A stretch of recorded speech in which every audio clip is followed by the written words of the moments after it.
Good morning, and welcome to the What's Up London show. I'm your host, Jennifer Slay.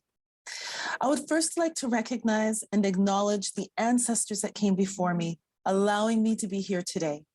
I also acknowledge that London is located on the traditional lands of the Anishinaabeg, Haudenosaunee, Lenai Powak, and Ottawandaron peoples.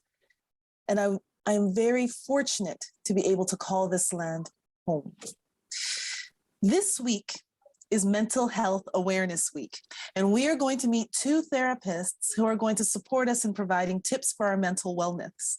We are also going to talk science and meet someone who is fundraising for ovarian cancer.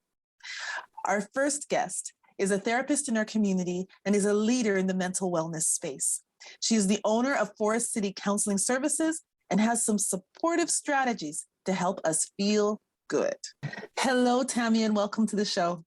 Hi, Jennifer. Thank you for having me. No problem. Well, it is so timely that you're here because it is Mental Health Awareness Week, and you are a specialist with mental health support, right? You're the owner of Forest City Counseling Services.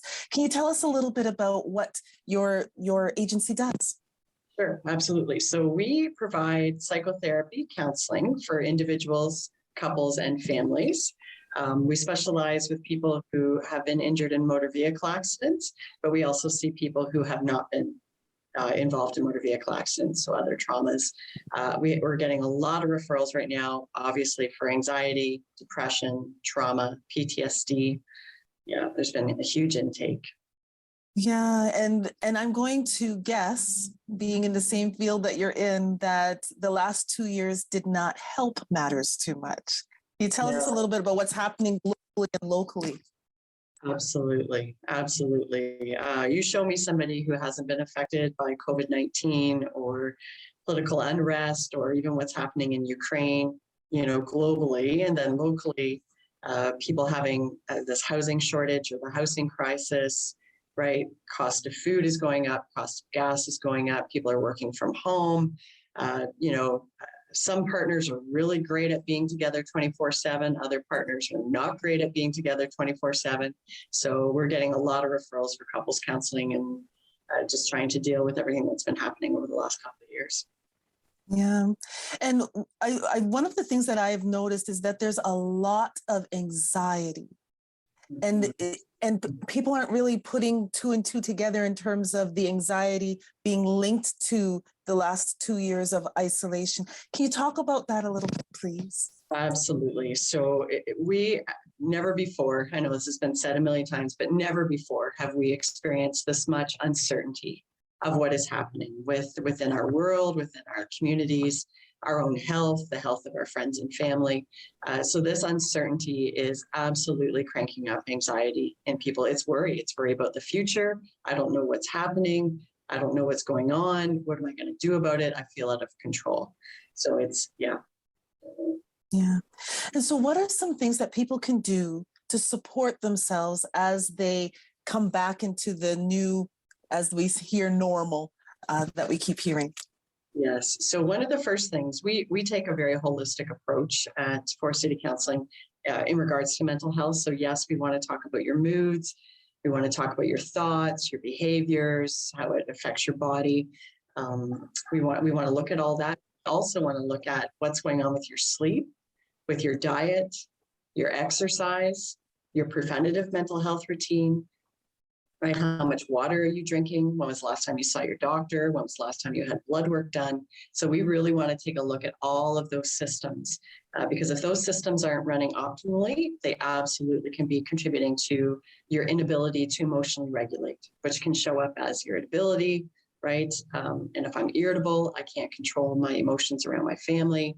I might have outbursts at work with everybody else who's having outbursts at work. So we really want to go back to the basics of what's happening with all these other things in conjunction with, okay, let's talk about mood and, your thoughts and racing thoughts. One of the first things I want to help people look at is their sleep because people just do not realize how much sleep deprivation can affect not only your moods, but it's contributed to diabetes, heart and stroke, weight gain, right? Your inability to concentrate, physical issues.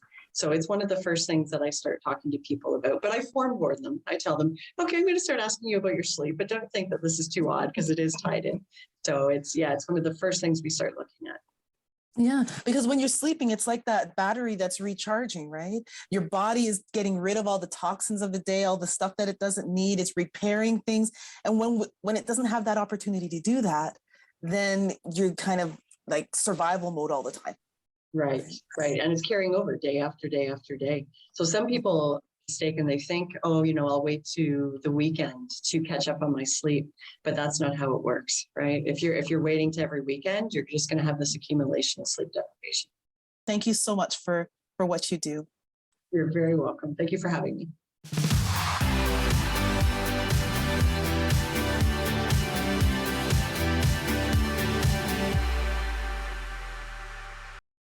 This program is brought to you by the following sponsors.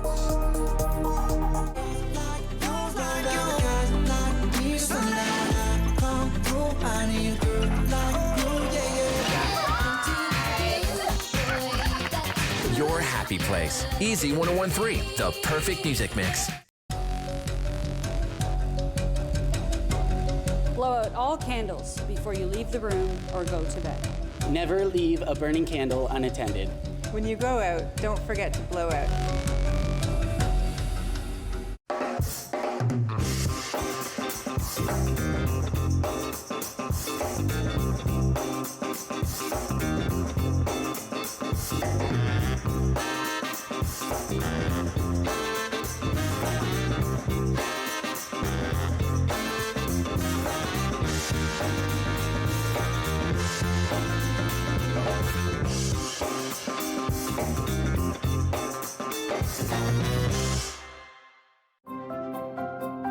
For more information about the vaccine and eligibility, visit healthunit.com. To book an appointment, call the number on your screen or book online at covidvaccinelm.ca. You're watching Rogers TV.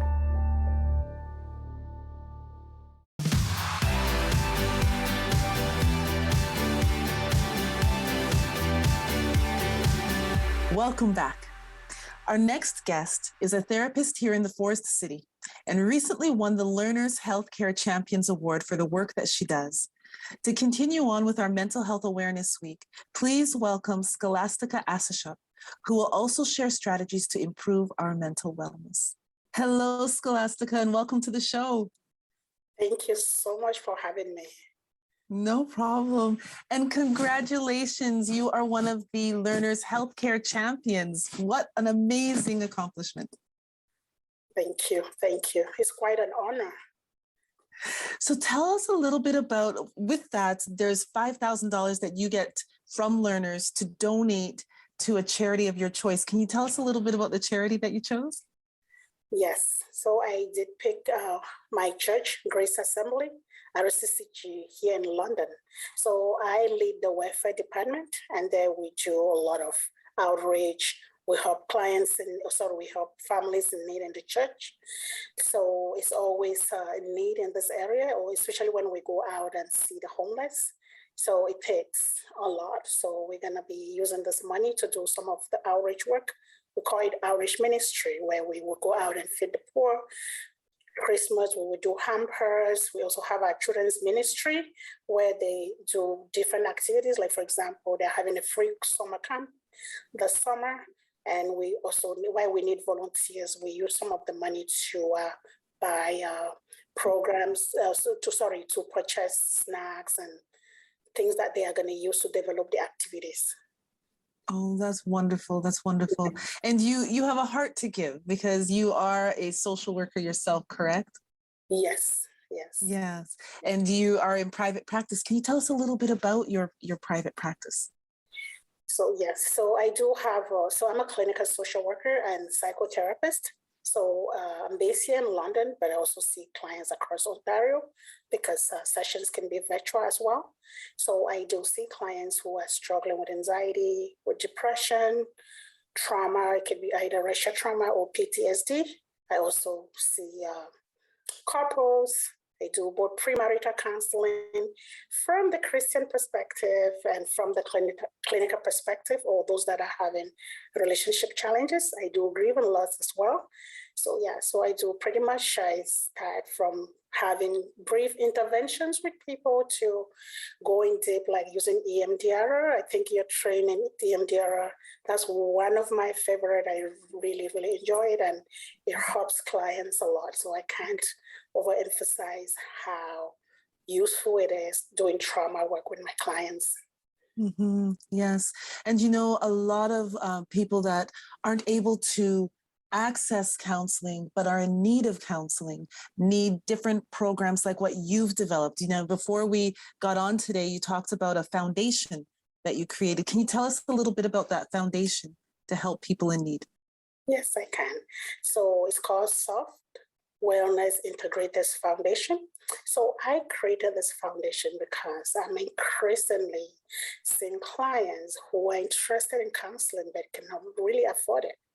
And you see them mostly from the racialized communities because of the jobs that some of them do have. A lot of them don't have jobs that have extended benefits. And it got to the point where I just thought I have to do something about it. And I created this foundation to raise funds for those that are interested in counseling but cannot afford it. So we do it in different streams. There's the stream where you can pick a donor. Because of confidentiality, we may not necessarily know who your client is, but you could say, I want my funds to be used on a student, a young single mom, a family that is struggling to integrate. So we have that stream. We also have a stream where you can raise funds and also provide money for us to do groups on psychoeducation, right? Because of racial trauma is on the rise, as we all know, especially during this time, and people have never really been keen to counseling. Yes, it's a good problem now that they are interested, but they don't really have the funds. And sometimes even when they attend, you use a lot of time on psychoeducation, telling them what counseling is all about. And sometimes you only just get to stabilize them and not really treat the problems that they are having.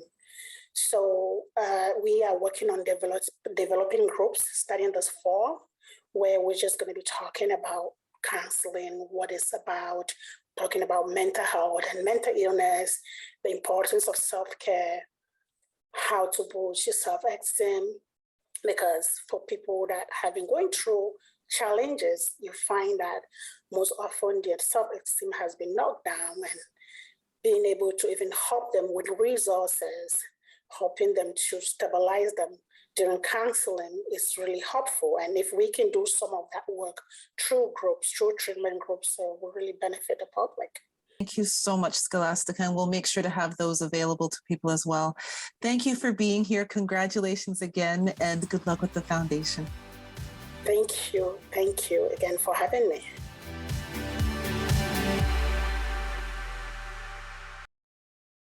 This program is brought to you by the following sponsors. Huron Flooring offers a vast selection of pre-finished hardwood floors in a variety of colors, textures, widths, and finishes. We also provide resanding and refinishing of your existing flooring and stairs. Visit us at Huron Flooring, 782 York Street in London. Jeff from Chillin' and Grillin' with Jeff. We're back for Season 3. We've had the opportunity to see some great backyards and have some great barbecue. Join us, Chillin' and Grillin' with Jeff.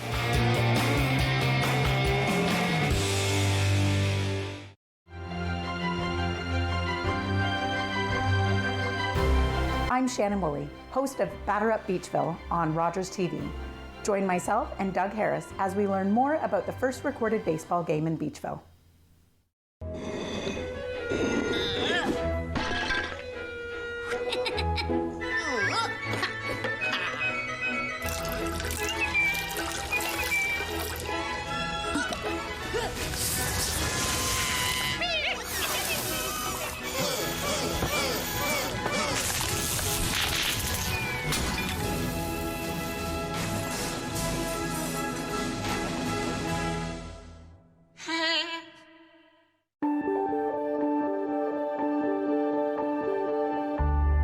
You're watching Rogers TV, London.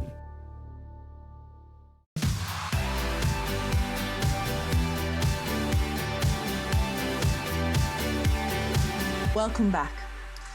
The London Run for Ovarian Cancer is in its 20th year and has raised over $2.5 million to date for ovarian cancer research. Let's hear more about the run this year. Hello, Jim. Hello, Dr. Shepherd. How are you? Thank you. Great. Thank you. Awesome. Welcome to the show, and thank you for being here. So let's get right into it. The London Ovarian Cancer Run. Did I say that right? Yeah, it's the London Run for Ovarian Cancer. Thank you.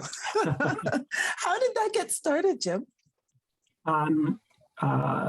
This is our 20th year. And so the first run was in 2003. And a young woman, Anne Crowley, had been diagnosed with ovarian cancer. And she got a group of friends and family together. And at that first run, they raised $85,000, which was remarkable for, the first year of an event. And we lost Anne later that same year, but the friends and family continued to hold the run. And so now this is our 20th year. That is amazing. And from what I read, it's $2.5 million has been raised so far? Yes, we've raised a little more than 2.5 million, yes. Yeah, and it's in support of the lab. That is amazing. And so, Trevor, how has this money helped support the research lab? Yeah, so it's helped support our research in many different ways, but probably the two most important ways. One was about 15 years ago when the lab got started. It really helped us to establish what's called a biobank. So being able to collect ovarian cancer samples in the lab and really be able to study this disease from each single patient. So that was the critical thing. The other, over the years, it's also supported different what we call catalyst grants. So these are grants to sort of kickstart new ideas, to generate important new data, so that we can then use that data to go after larger national grants. So that has helped us over the last probably 12 years to do that. Nice. And what discoveries has the lab made by using this funding, the support of this funding? Yeah, so obviously we've made many new discoveries over the years, but probably the most recent one from a Catalyst grant from the Run for Ovarian Cancer has been to actually study a process, what we call energy stress. So it's the idea that as ovarian cancer cells are spreading or metastasizing in a patient, they're undergoing this sort of stress in order to survive. So there's actually a PhD student, Matt, and an undergraduate student from Western, Tiffany, and they've been working together over the last year or so to actually try to understand how this critical component of ovarian cancer cells called the mitochondria actually respond to this energy stress. How do they actually allow cancer cells to survive? And if we can understand that better in terms of the mechanism, then we can target that with potentially new compounds to inhibit it, to actually kill ovarian cancer cells while they're spreading. So that is a project that's been funded from the Run for Ovarian Cancer. And then most recently, with that data, we've been able to get a large national grant for the next 5 years. So that's probably one of the best examples for how the Run for Ovarian Cancer has supported our research. Oh, that is amazing. That's wonderful. And so in terms of getting involved to support this run, Jim, who can get involved? Anybody can get involved. We would love participants or volunteers at the run. It's held every Mother's Day, so that this year that's May 8th, Sunday, and it's held at the Wonderland Road, the band shell. Yes, I'm sorry.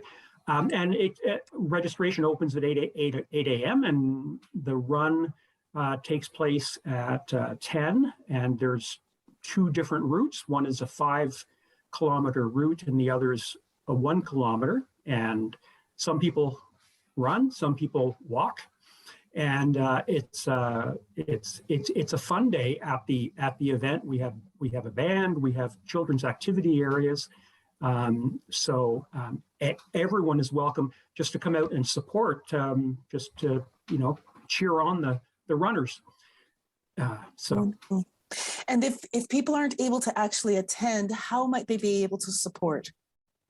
Well, they can donate to the run at our address. It's www.runforovariancancer.ca. So Run for Ovarian Cancer is all one word. So they can donate there. And we're also going to have our opening ceremonies broadcast by Rogers, and it's going to be available on our website. And so you can watch the ceremony. Oh, that's wonderful. Okay, so what's the goal for this year? Goal is $250,000 is the goal. $250,000. Okay, so London, you heard it, $250,000 to support ovarian cancer research, which has done some amazing discoveries with the money that has been raised so far. So please come out and support and help in any way that you're able. Thank you both, Jim and Dr. Shepherd, for being here. So thankful. Yeah, thank you. Thank you very much.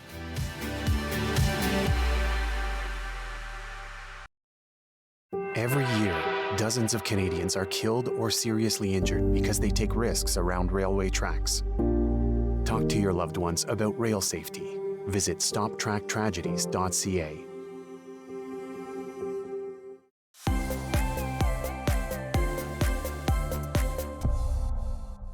Hey, this is Scott Navarro, producer here at Rogers TV, and while I've been a staff member for about 5 years, I've actually started my Rogers TV journey as a volunteer 10 years ago.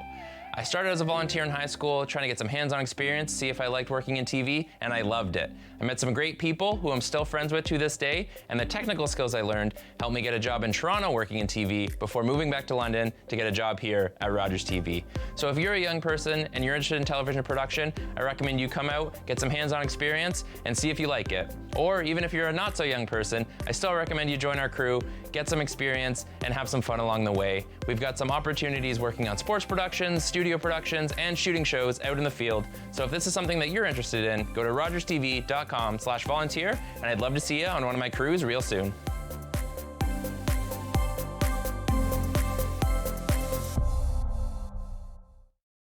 Hi, I'm Dan Mailer. I'm the host of London Lights, the show where we talk about notable Londoners who have made a big mark, big impact on the world of music, entertainment, sports, politics.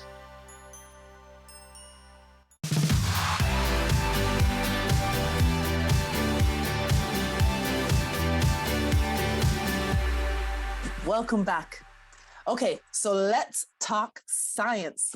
Science Rendevous is a nationwide festival that takes science out of the lab and onto the streets. It is a free event that guides children of all ages through fun and interactive scientific activities. Let's hear. Hello, welcome to the show, Kashmira and Swendus. Thank you for having us. I was so excited to have you on when I was reading about Science Rendevous. Can you let our listeners know, our viewers know, what is Science Rendevous? Science Rendezvous is a Canada-wide festival that takes science from the labs and onto the streets for the London community to enjoy. This science festival is occurring in 30 cities across Canada. So this is going to take place Saturday, May 7th from 2 to 9 p.m. And we have over 38 booths that will be participating in. And these are activities for the whole family. So this does not require prior registration. It's free. It's open for all ages. The whole family will be able to participate. We have activities for kids that at our booths, they'd be able to try, to feel, to discover space rocks is one example. They'd be able to navigate a robot. There's also going to be a gummy bear slingshot, and such as trying like special funky goggles. And then even for parents to participate, we'll even have some forensic mysteries. Nice. And this is not a, anybody is welcome to to join us for 5 minutes, for 1 hour, or even stay until 9 p.m. To view our fireworks with our special glasses. Wonderful. And Kashmira, I know that you have a demonstration for us. So let's get science. Of course. One thing I will mention just about our event as well, actually 2 things. We'll have food trucks there and our parking is free. And we're also going to have a reusable water station where you can refill your water bottles. But speaking of water, let's talk about rain. So for my experiment today, we're going to do a kind of mimicking rain experiment. So all you're going to need is a jar full with 3/4 of water, some shaving cream, and some food coloring. I brought 2 colors just to make it extra fancy. So first, let's talk about how a cloud is formed. So here we're going to use shaving cream. All right, so we're going to want a nice thin, even layer of shaving cream in our jars. So you can even that out with your fingers. You might need a napkin. I forgot my napkin, so we're just going to wipe it off. All right. Do what works. Do what works. Nice even layer. All right. So in reality, clouds aren't formed with shaving cream. They actually come from water. So the heat from the sun will cause water to evaporate and turn into water vapor, which is essentially hot air. And if you've heard the saying, hot air rises. So once this water vapor rises high into the sky, at high altitudes, the air gets cold, which makes these water vapor condense into water droplets. And millions of these tiny water droplets in the sky collide together with other particles in the air like dust to form things like clouds. And these clouds continue to attract water droplets until eventually it gets too heavy to hold on to, and it starts to release them. And this is known as rain. So let's add some other colors in here so it looks cool.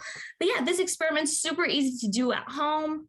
Like you said, there's only 3 things you need. Well, I guess 4: water, jar, and food coloring. Oh, never mind, and shaving cream. But yeah, once this water hits the ground again, the whole thing can occur all over again, being the water cycle.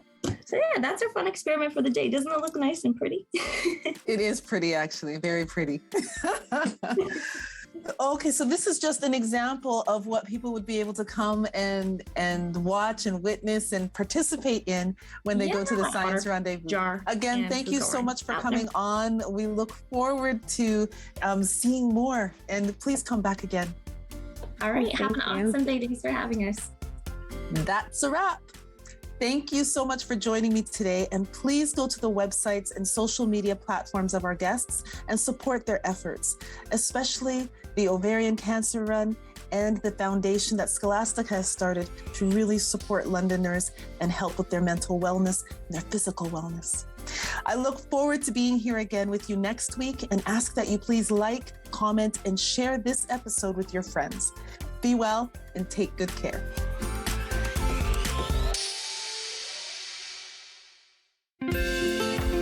Call the Rogers TV viewer response line. Email us or connect with us on social media.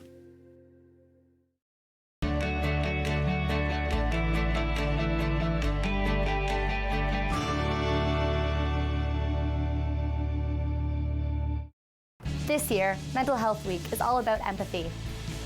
Empathy is understanding what life is like for someone else, even when you don't agree. Empathy helps us support and connect with others at home, at work, and at school.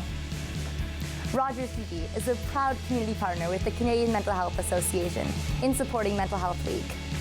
Visit mentalhealthweek.ca for more information. #GetReal about how to help.